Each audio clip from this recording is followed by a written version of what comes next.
question.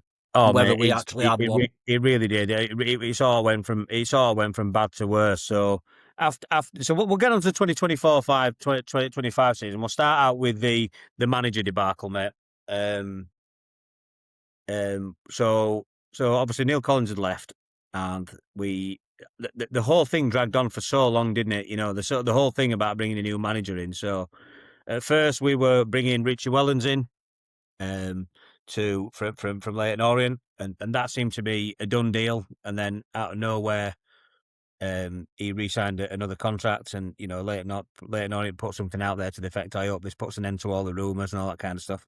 So we missed out on Richie Wellens. I'd have liked actually to have Richie here. I think he's a good manager. I once met his mum at WH Smith's in the services. Because we were playing Leyton Orient one week, and she, I'm coming up to Barnsley, because she saw we were wearing his Barnsley shirts about coming back from a football match. I think it was Port Vale away on Boxing Day. Anyway, I met his mum there, and she was lovely. But he was, she were. I'd have liked to have had Richie at Barnsley, but it wasn't to be.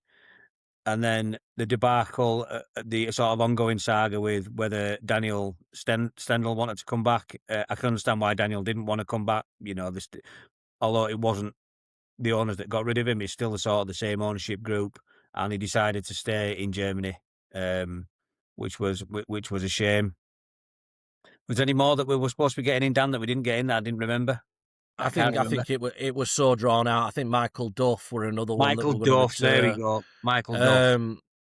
I think that one was probably out of the reach of the owners, to be honest, because as soon as Huddersfield came sniffing, I think at the time that Huddersfield, and I'm going to be honest, quite rightfully so, they were doing what they usually do. Huddersfield, they have got a lot of spending power.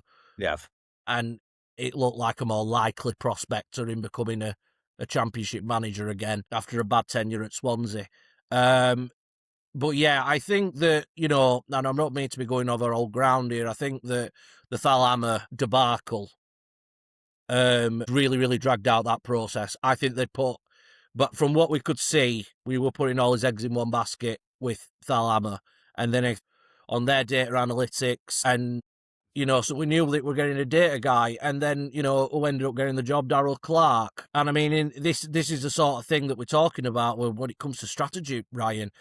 One of his first quotes, I think it was either Chronicle or club's website, and this is actually copied and pasted it.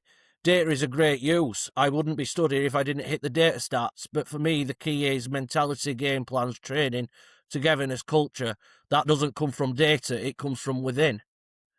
Yeah. So, you know, it's easy as a tool, but in reality, the club has always said that they want to work directly. They want to work around data. They are data driven. That is what they said that their mentality was at the time. That was said that the strategy when they were since they even took over.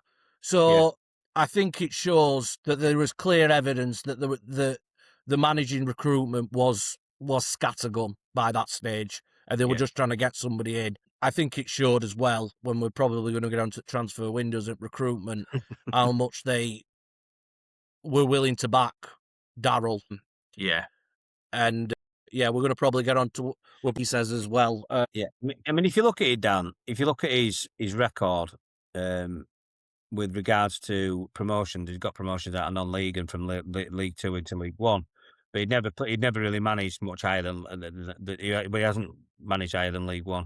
Darryl Clark, I think he was very much a fourth choice, I want to say. But he had just got Cheltenham relegated the previous season, and then he came into Barnsley, and I think it's fair to say it was an underwhelming appointment. And then, like you said, Dan, if we go into the arrivals, I mean, it were a bit indifferent. I mean, we obviously got Davis Keeler done that season, where I believe we paid around 750,000 for him, didn't we? I believe that's the rumoured figure. Then we got Georgie Jenny. I think George is a good signing from Blackburn under-21s. He'd been out at, was it Motherwell the previous season? Yes, I think so. We're somewhere up in Scotland. I think Motherwell were actually in for him as well. I can't think it was Motherwell or Dundee. One of them anyway. I think it's Motherwell. But he'd done really well there. We brought in. Ferrugia was sorry. Their January, aren't we? So Stephen Humphries came in on the last day of the window from Wigan on a free transfer. I liked Humps. As sort of, I think he sort of a character all around, but he was a bit of a lazy get as a player and didn't really turn it on until towards the back end of the season. And I think a lot of Bradford fans are seeing that, by the way. I've seen so many Bradford fans mention about how idle he is. But anyway, moving on. Yeah. We had the return of King Connor. Is he still King Connor now? I don't know, but at the time it was certainly lauded as that. Fair to say, Dan, the signing of Conor Hourihan was their attempt at a season ticket fire sale. Maybe. Yeah, maybe. Yeah. At the moment, mate, I'm going to be quite honest, and I said the same thing when we were both doing Tax TV. At this moment in time, I mean, at that moment, sorry, I'd struggled to see what they were doing or what they were trying to do. I don't know what the thinking were, and this was when the strategy really starts to come into question for me, because it just did seem like we had one. I mean, I'll let you continue. Sorry, bud. Yeah, no. So no, you're right, mate. Absolutely. So we bought Mark Roberts back, who did okay last season. His legs have gone this season. The disastrous signing of Kelechi Nwakali, he's an absolute disaster. He's not even at the club at the moment. He's getting paid a wage. He's not even there. We can't get rid of him. He's apparently on a ridiculous contract. He's got a lot of talent, but has got a stinking attitude. I mean, why? She's just so poor, mate. We brought in Jackson Smith from Walsall. I actually thought that was going to be a really good signing. He got Young Player of the Year in League Two, and I believe he got Player of the Year for Walsall as well, mate. Looked a really good signing, a good young goalkeeper to come in. And we never played him. We decided to bring in Gabriel Slonina from Chelsea on loan, who was fucking terrible goalkeeper. Yeah. We brought in Matthew Craig from Tottenham, who had got really rave reviews at Donny the previous season, but was, again, garbage. So, I mean, a couple of good, a few good ones. Obviously, Davis Keeler-Dunn was a fantastic signing. Humphries turned out to be okay, but the rest of it was a bit shit, wasn't it? Yeah. Yeah, I mean, We'll get up to January window in a bit. Right, okay. Yeah, no, it was, and I think that, when you looked at it, we'd kind of had a system of where we were signing younger, we had signing sort of people in the mid-20s. I think now when we both had, we had Conor Hourihan, who didn't start a handful of games. We're going to get on to him in a minute, because, I mean, I've got to be honest with Conor. I mean, I love the guy, and he's still always an hero to me, regardless of how he does as a manager. Yeah. But his rise through the ranks at Barnsley was peculiar, to say the least. I think, and I think, Dan, with it, sorry for interrupting, mate, but I think what Luke Goddard said at the time was that he believed that Conor Hourihan had brought in to be a coach, and they were always going to be the head coach. And he said, "What's his place now? Darryl Clark will get a thing, they'll get sacked, and Conor Hourihan will get put in as head coach." Yeah. And I think a lot of people thought he was talking nonsense, and he got it absolutely bang on. So it almost seems like that was the plan at the time, mate. Yeah, maybe so. I think, well, it's proven to be right, hasn't it? Let's be honest. What was It's also proven. stark about the season, or certainly the sort of the pre-season leading up to the start of this season, was the mismanagement again of the contracts within some really good players, where we let Nicky Cadden, Devante Cole, Herbie Kane, and Jordan Williams, we let all their contracts run out, and they all went on a thing. Yeah, and we haven't even got on to. Yeah, go on, sorry, mate. Go on, Dan.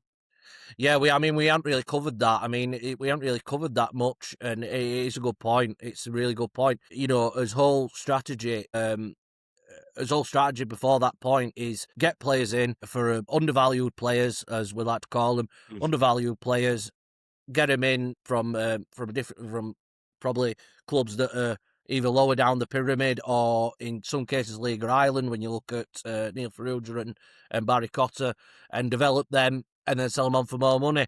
And then, so to watch players leave for free in Jordan Williams, Devante Cole, Herbie Kane, Herbie Kane, it seemed like a real breakaway and I think that we're still paying for that strategy. We're still paying for that now. I think, especially when you look at what happened in this most recent January transfer window. Yeah. There's 4 But yeah, players there, Dan, that have gone that could have easily commanded a transfer fee. 4 players there with a lot of experience between them. definitely. It could have quite easily commanded a transfer fee, and if they weren't going to sign a contract, there's no way we should have allowed them to run out. We should have sold them. We should have sold Yeah, them. And it's all right saying it we're trying to be for the betterment of the squad, but what's the betterment for the squad? He's so short sighted to try and keep them for another 6 months instead of trying to bring in a fee for them, or 12 months, should I say, or whatever.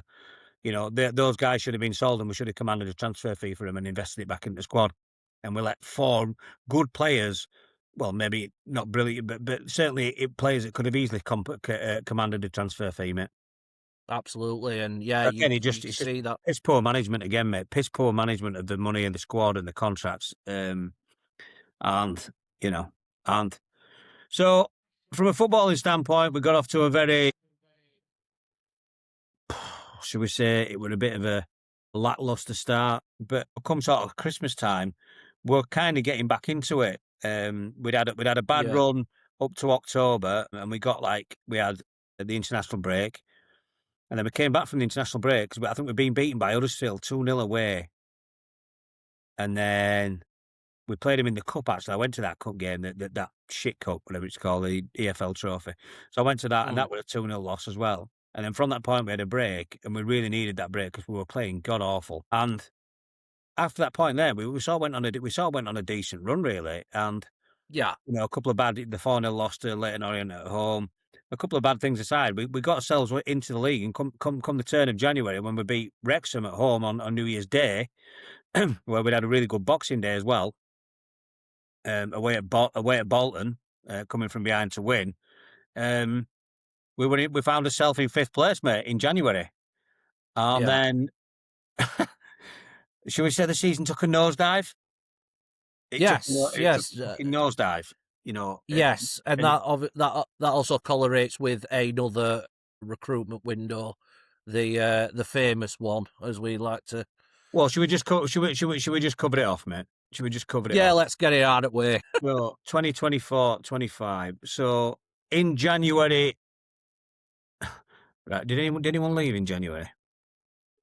Oh yeah, I'm not too sorry. sure. Cosgrove went to Stockport. Ben Killip was. I just can't believe how we treated Ben.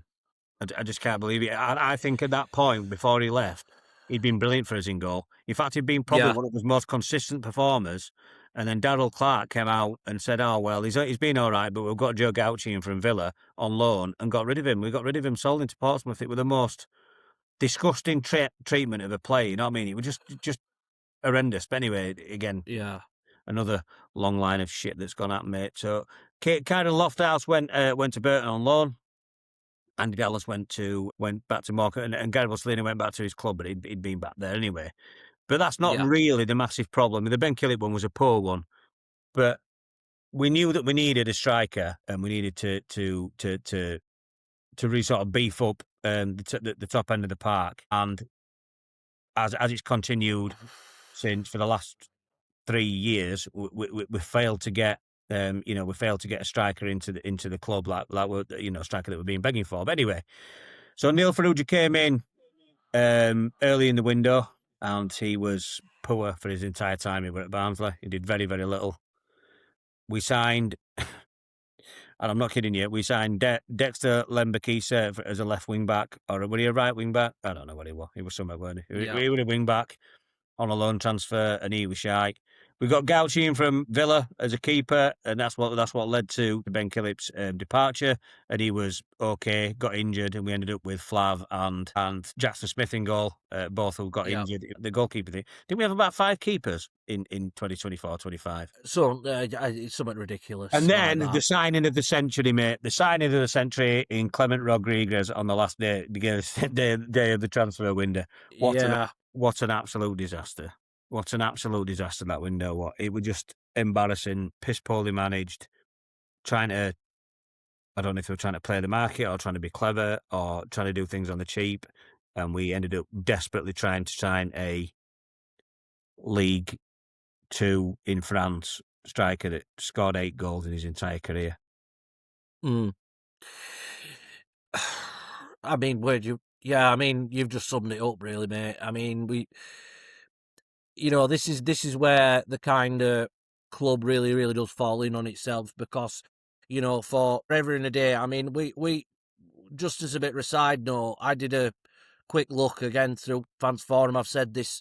You look at it, what they've been quoted, and I think I've quoted executives on roughly 4 or 5 occasions saying our target is to get out of League One or to get promoted. Yeah. And I think that this is what the executives at the club don't quite realise, and they haven't seemed to fathom it because they've done nothing but sort of gaslight supporters into believing that we're in some sort of promotion push. Yeah. And this January transfer window was the first. Well, I'm not even going to say it was the first. It was one of the many examples of where it felt like we'd basically gain up halfway middle of the season. Absolutely. It was such a deflating experience. The fact that we were 5th, we'd just beaten Wrexham. I thought, yeah, let's kick on now. Let's kick on. And he just nosedived. The season fucking nosedived. And to say that that window pulled the rug from under our feet as fans, as a squad, as a club, as our chance of progressing any further in that season. I don't know why that decision was made, Dan. So, with regards to like you just mentioned there, where them being the executive saying that getting out of League One is the goal, they're either fucking lying or they're deluded. Yeah. Both are equally as dangerous, in my opinion. It was just that feeling that it were gone, mate. The season were gone. Come kick off in February, mate. It just felt like that's it. We're gone. We're not going to get anywhere. And it led to Daryl Clark losing his job, Conor Horan coming in as interim manager, and then eventually getting the job after we beat. Did we beat? Was it 4-1? We beat Bolton at home. One of the very few wins that he got towards the back end of that season. And then they went into 12th place. So that's the point that Conor Horan came in, mate. What was your thoughts on the board's decision to let's face it, take the cheap option? Yeah. Which is what they did after fucking Nirav coming out. We'll get onto the Nirav interview on Sheffield on Radio Sheffield in a minute. But yeah, Nirav coming out and saying that was he said something like the quality of the applications are very, very high and have come in from championship level managers. And then we decided to... Yeah.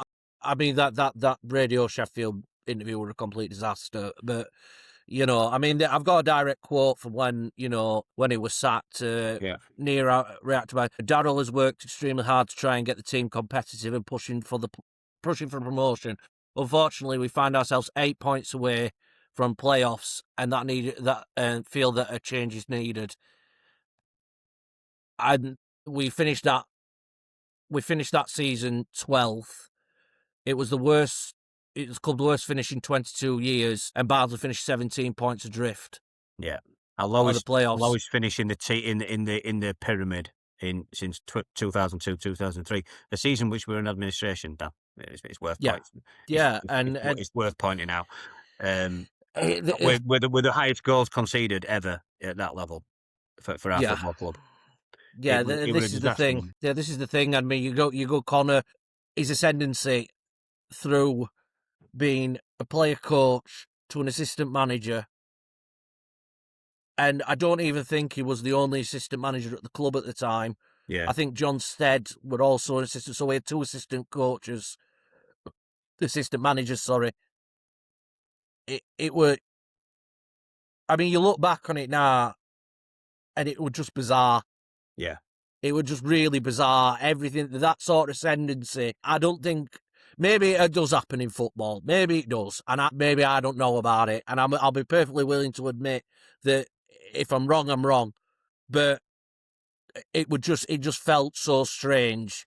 I mean, it just kind of felt like he got grouped into that position. And, I look at Conor, he's done his deal, it seems to be a fashionable thing at the moment, get a young coach in, he's got new ideas, just done coaching badges, all that sort of stuff. And I sort of get that. I get that argument, But, it's again back to the strategy.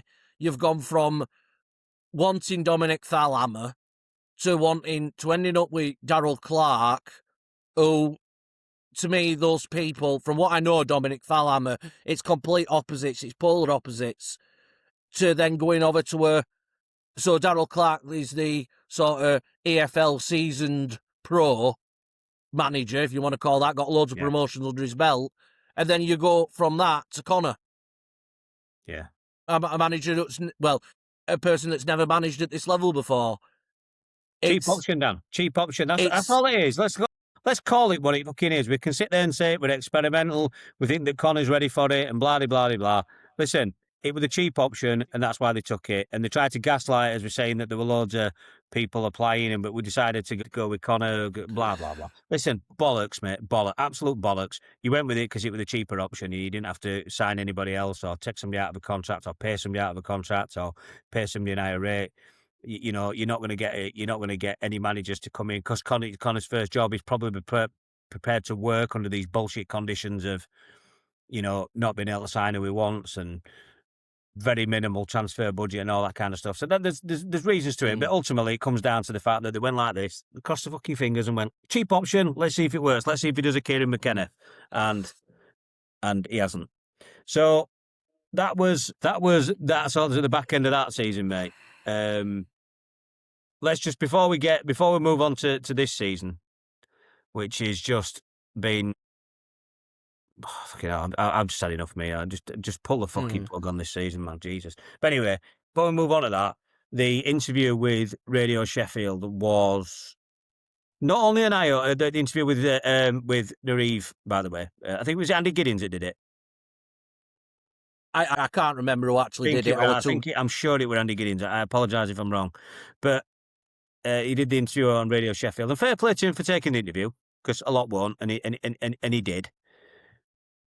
But that was not only an eye opener for me, Dan, but just a massive worry for me as a Barnsley fan, and I'm sure everybody else listening to what he had to say.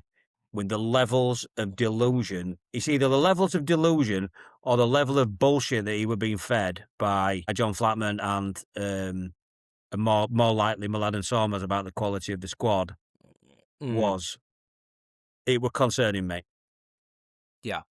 I mean, at the time, I remember at the time, and I'm quite proud of this comment, saying it was the worst interview I've seen since Prince Andrew decided to do one on ITV. Yeah. Yeah, I'm proud of that one. It's proud that I still remember it. But no, it was appalling. I mean, it were incredibly defensive. No accountability shown. No. Normally, I would say that, and I have to say this about Nirav, previous to that point, he always came across quite well. Yeah. Whether what he was saying is true was another thing altogether, but he always came across quite well and quite competent, very defensive. One of my highlights from that interview was that you've got Max Watters, who's got the highest XG in the league, spoiling about the virtues of Max Watters and then selling him 3 months later. Yeah. It just was, I mean, it was an atrocious interview. And the top four, we have got a top four squad. We've got a top four squad. Are you actually joking? Sorry, I forgot about that. Yeah, squad bit, yeah. Are you actually joking? We've got a top four squad. I think by that stage, I think the fans were just completely despondent, and they're just, I think there were no anger, which got me after that interview. There were no anger. It was just I think people just in complete hysterics. Because I think that people saw it as, it was sort of the mask of competence has slipped. You know what I mean? Where they could go in and charm a room, and speak all these virtues and all that. And I think the mask slipped in that interview, and everybody just turned around jointly and went, "Yeah, we were right. You don't know what you're doing." Exactly. Yeah, that was it, mate. Me and Neil said on I think we did a review of it on Tykes TV. We certainly talked about it on one of the episodes. We both said that we thought this is an opportunity for him to come out to the fans now and get the fans back on side. This is his opportunity to do it. And I genuinely and stupidly, mate, I thought that he might do that. I thought he's gonna get the fans back on side here. He's got an Yeah. opportunity because season ticket sales are going to take a nosedive. Fans are really, really fucked off. Everyone's had enough. Season's completely petered out. You didn't back the manager in January. It looks like you've orchestrated a move to get Darryl Clark out and Conor Hourihane in, and I'll die on that hill that that's what happened. He had an opportunity to get the fans back on side, and he just made the gap bigger because it was just an absolute car crash of an interview. Absolute car Yeah. crash. Yeah, even Andy Giddings were like, "Are you joking?" You know what I mean? You could hear him going, "Surely Yeah, not, and surely not. You can't believe that." You know what I mean? He was as gobsmacked as the rest of us.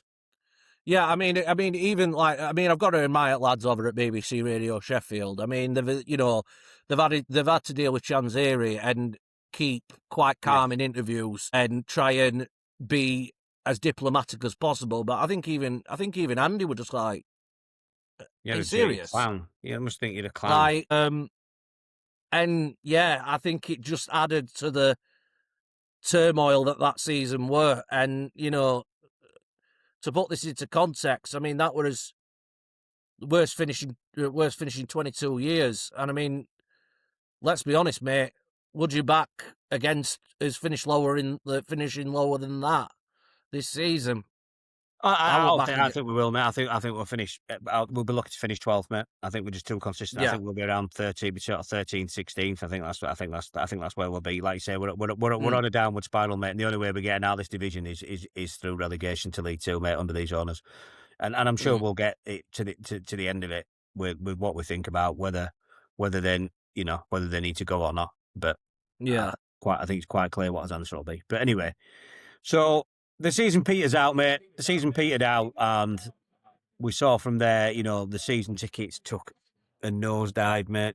They really did. It compared to previous seasons. In just 3 years, this ownership group had taken us season tickets from 12,000 to around sort of 5,000, 5,500, something like that. Mm, And again, what I mentioned about us being a good championship club when when the ownership group came in, to being a League One club, and we've remained a League One club under Neerav's ownership. We've never been in championship under Neerav's ownership. no. Um, they've taken the club backwards, mate. They have. They've taken us backwards, mate. And it can't. The facts are there. It's in black and white, right in front of you. You can't argue it, and that is the case. And I think the only way we're going is towards League Two, mate. But anyway, we move to to this season. Then obviously we haven't finished this season yet. This for me, Dan. This season's been even.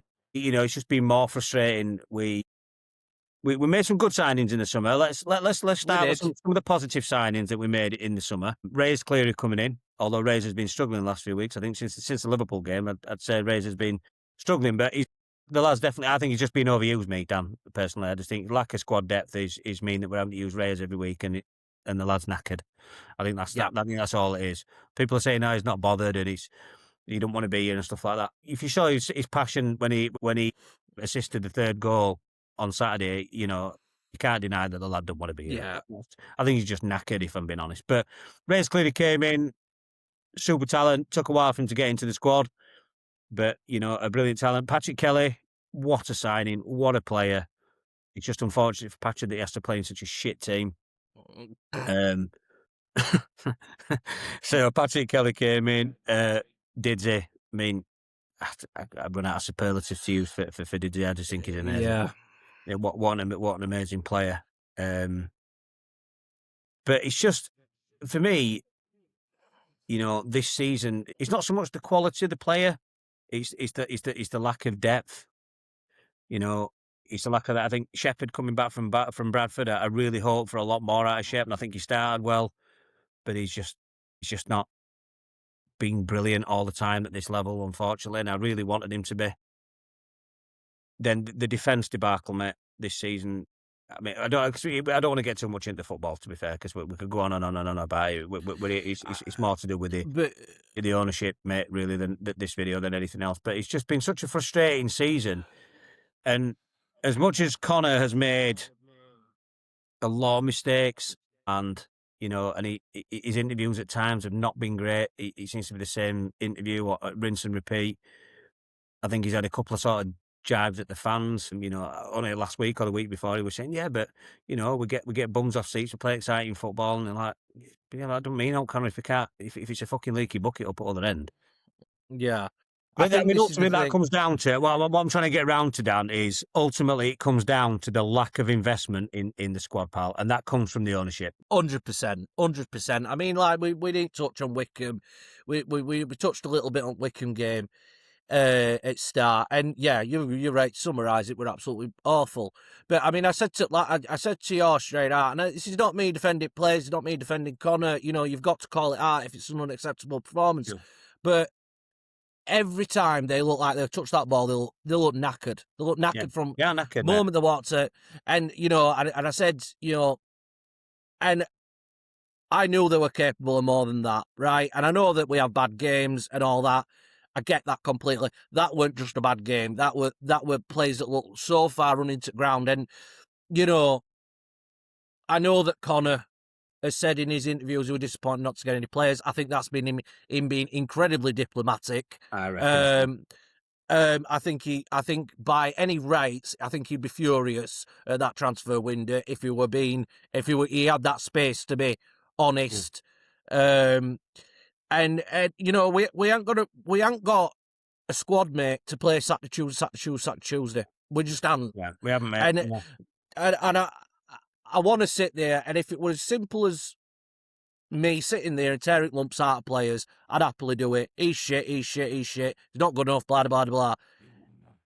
I honestly just get this feeling that but I know that what this squad needs, not even an investment, saying like on a level or a Wrexham, where we'll just plough a load of money in and we'll go up. Yeah, I think it needs a consistent level or investment over a couple of seasons to yeah. get us. And I don't even think, and they could shock me next window, and I hope they do. I hope they really, really do. But I do not see that level of constant investment that is needed. Not just in each squad, but in other areas as well. And that's the truth for it. And what else can you say? What else can you say? It's been hit and miss, mate. The season's been hit and miss all week. We've not worked all year. We got off to a good start, but since September, we've been on relegation form. In fact, if we'd not won all them games at the start of the season, we'd probably be in relegation zone. Had we been on the same form right from the word go, I think we would be hovering around the relegation zone. We've not won back-to-back games since September. It's been shite, mate, and it's been so hit and miss. And that's because we've got we've got some really good young talented players. We have. But they are young and talented, and they are young players, and they're not going to be consistent every week. And we don't have the squad depth, mate, and that's why we're so up and down. We've got an inexperienced coach coaching inexperienced players with no depth, and that's why we are where we are this season. It's no secret, and I think that leading up to the January transfer window, again, we knew what we needed, and this is the real tipping point for me. We've covered quite a lot of stuff off tonight, mate. We've covered a lot of stuff off what this ownership group and the mistakes that they've made and the things that have happened in the background and the poor windows and the fucking up the manager situations and blah blah blah blah. There's so much things and stuff that's happened that we've discussed tonight. But that at the end of this January transfer window, that was the point where it tipped. Because there were a lot of fans that had already had enough, but then you really it's just gone completely one way where everybody wants them out now. I mean, look at the state of the attendances at Oakwell at the moment. It's horrendous, mate. It's embarrassing. It's embarrassing. It must be demotivating for the players. It feels to me, lad. I might be exaggerating, mate, but it feels like they're killing the club, mate. Yeah, they are. They are, and I won't go as far as saying I wouldn't skate around it. Yeah, it feels like that's what's happening. I think that, again, due to sort of lack of strategy, lack of format, I think there's people at the club, from in executive positions. I mean, John. John Flatman. We've there's been prior conversations with him where it's not from me personally, but when he's come out in fans forums, and I mean, gaslighting, is that a too strong a term? I don't think it is. No, it gaslights us, mate. It does. Um, Yeah, it does. Gaslights us. and Absolutely. and you know, this is the crux. This is the crux of it. And you know, when fans feel like they're being bullshitted, they walk, Yeah. and that's what they do. They walk because, you know, we're living in hard times, and if they feel that their money's could be spent elsewhere, on other stuff rather than um, attending what seems like to be a busted flush at Oakwell, they're going to spend money elsewhere. Yeah. And do I like the fact, and just on record, do I like that fans walk away? No, I don't. I don't like that. I don't like it. It's not something that I do personally. I've gone and watched them in that bloody final championship season on a Tuesday night when Yeah, I did, mate. Yeah, but and they're I entitled did, to that, though, Dan. They're entitled to but they're sit in. entitled, Yeah, but they're completely entitled to vote with their feet, and yeah, absolutely. you know, and that's what they're doing. I mean, attendance is when it as lowest attendance in something like 15 years or something like that. Or Like that, mate. Yeah, from Duggan. it said on Tuesday night, mate, that there were 8,700 in. There were probably 5 in, mate. There were probably 5.5 in. Maybe It don't surprise me. it's shocking, mate. And now for me, Dan, is where do we go from here, mate? I think you and certainly myself and probably the majority of the fan base are quite, you know, resolute in the fact that it's time for these owners to move on and sell up. I can't see without dramatic change. I mean, I'm talking like dramatic change of how they manage this football club that they can stay on at this club. And I don't see. I'll be honest with you, Dan. I don't know what they're getting out of it. I don't know what they get. I don't know what they're gaining from being owners of Barnsley Football Club at the moment, apart from a massive headache and a massive fucking bill to pay. Because Yeah, you know, the thing is that people keep saying, but they're shoving all this money in. Yeah, but it's their own fault. It's their mismanagement of the football club they're having to shove that £6 to £8 million in a year. But they either have to pay that bill, Dan. They even have. They've either got a guarantee of paying that bill by keeping us in League One and not investing the necessary, or they can invest a little bit more and try to get us out of it where they don't have to pay that bill. And I don't understand why they want to keep us in here and keep shoveling that money in every year when all they're getting is a fucking headache off fans. And, you know, Oakwell's just getting emptier and emptier, and it's so negative and toxic. I don't understand where we're going and why. yeah, you're exactly right, and I think that's the toxicity is something that we had touched on, and I think it's a massive driving force. I think it's been a driving force since they moved, since they got to the club. Yeah. I think they haven't dealt with that, and I think that, you know, I was doing notes today. Trying to think about trying to sum everything up, and I think that the one thing that I noticed is that when they walked into the club, I think they massively underread the situation. I think they massively underread it. I think they, you know, they hired what I would call administrators rather than innovators. You know, they didn't look around and think, you know, right, we're going to improve the infrastructure of the club. We're going to try and build for the future.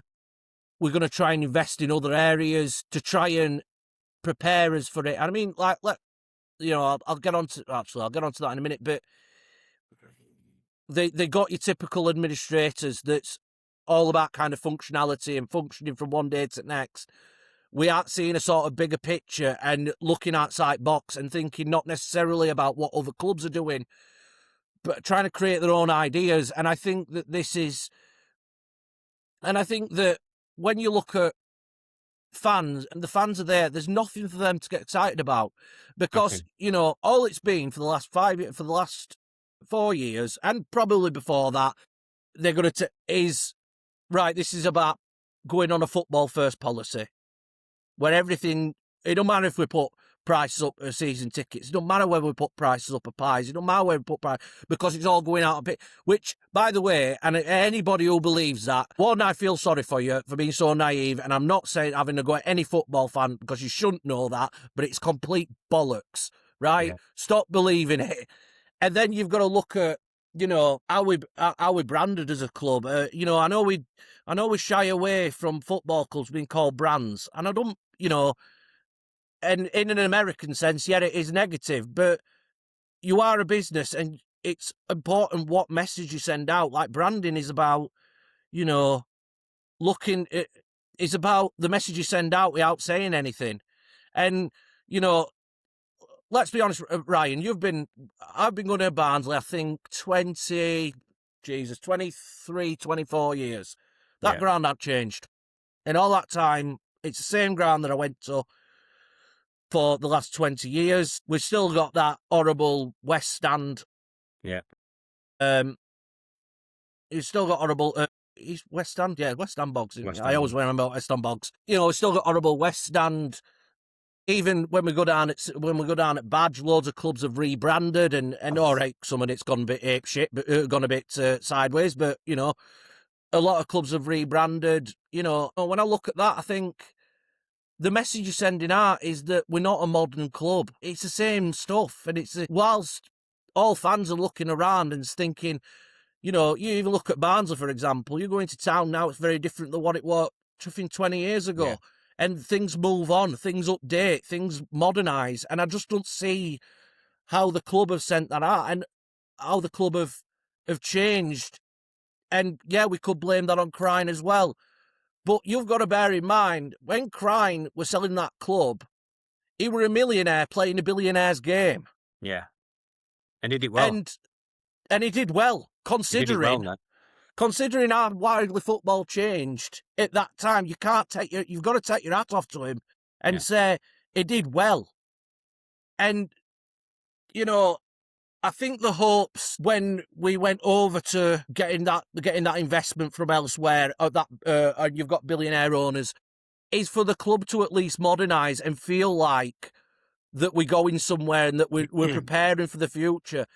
And I think that's all led into a massive toxicity. It's left into a really bitter taste in fans' mouths, and I think they've just had enough. And Oh, yeah. I think unless they seriously readdress what the football club exists outside that 90 minutes that you play football or outside a League One table, I think that's where I think, you know, that it's not going to change, and I don't No. think they're going to.